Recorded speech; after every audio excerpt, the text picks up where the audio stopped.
DDay!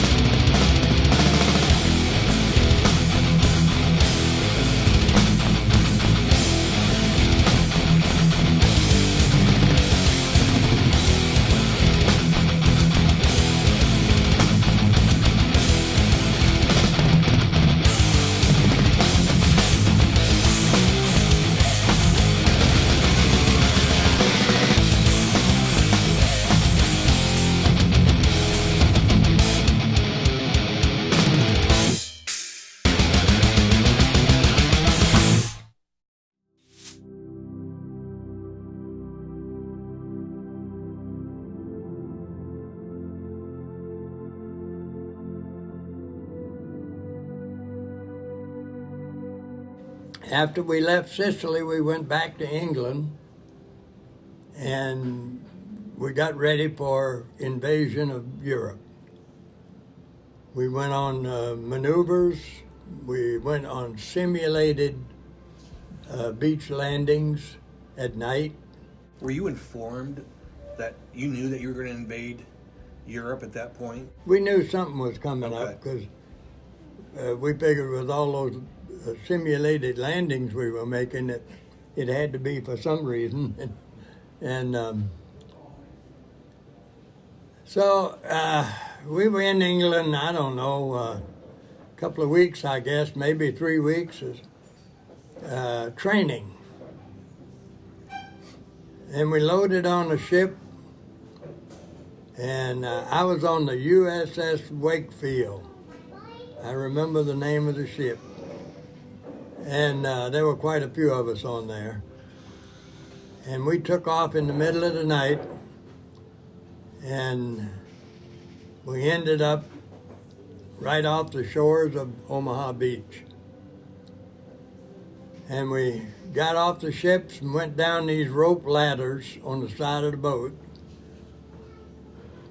And there was a fellow in front of me with a BAR strapped to his back, which is a Browning automatic rifle. And he fell off the rope ladder into the boat below on his back. And they hauled him up and put him in the hospital. He missed the invasion.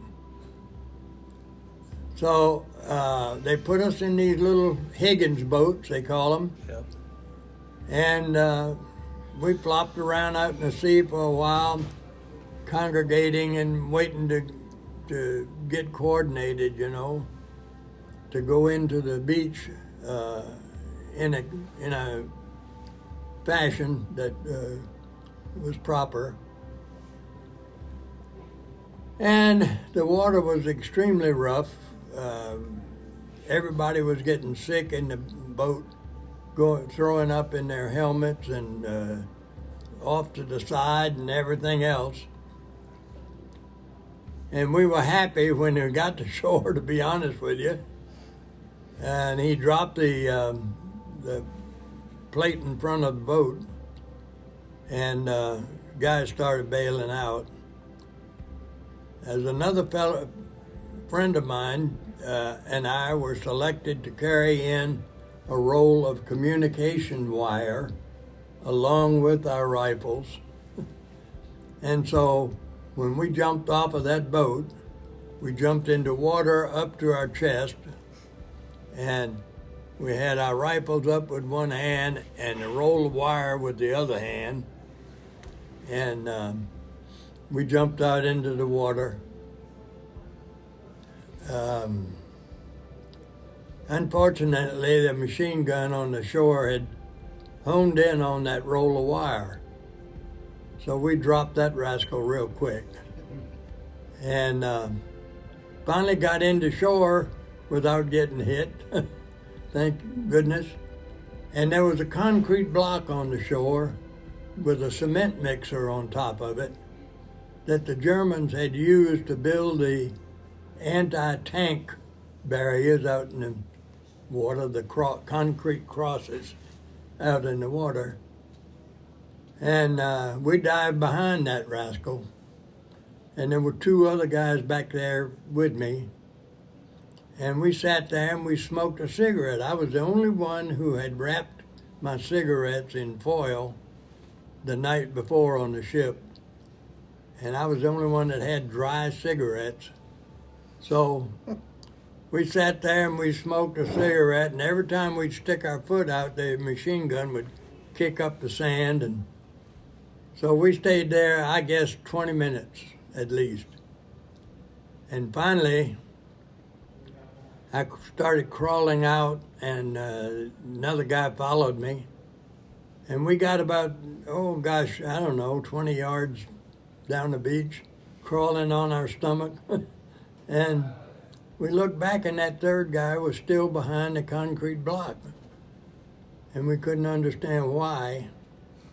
So I turned around and crawled back to the block and said, "Come on, man, get out of here. We've got to get out here and join our outfit."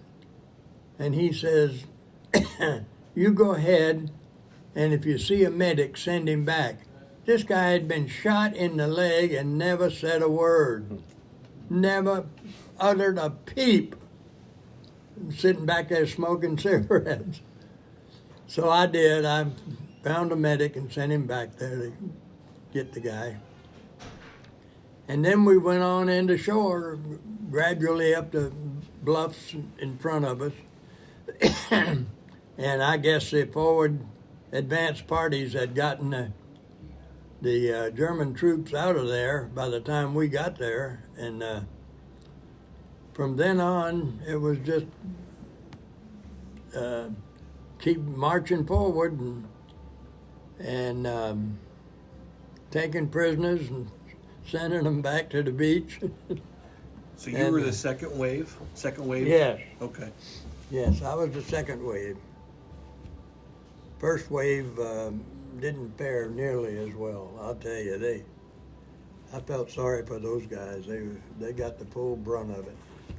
I had heard stories that they fed you really well before.